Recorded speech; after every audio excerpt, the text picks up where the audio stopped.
روح في امانه الله ونسيت اللي انا عملته في الراجل ده، ولقيته بيبص لي على الطاوله والراجل ده بيبص لي كده، لقيته بيشاور لي بيقول لي تعالى. قلت له اما اروح اشوفه عايز إيه، يمكن محتاجني في حاجه. ايه الزبون الهم ده من اللي بتيجي؟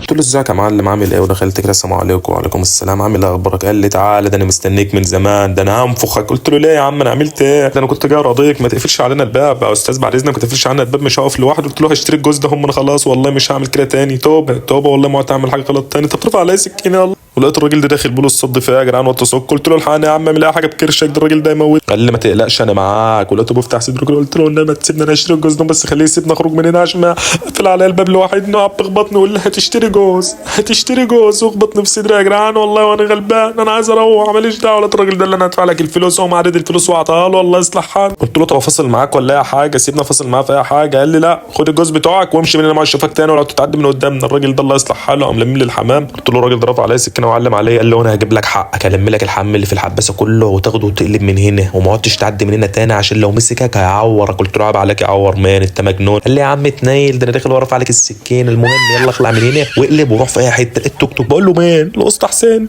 هو في ايه؟ قلت له هفهمك بس اجري بدل ما التوك توك اتكسر في ام مين. قال لي هو في حاجه تتكسر. قلت له اجري من هنا بسرعه.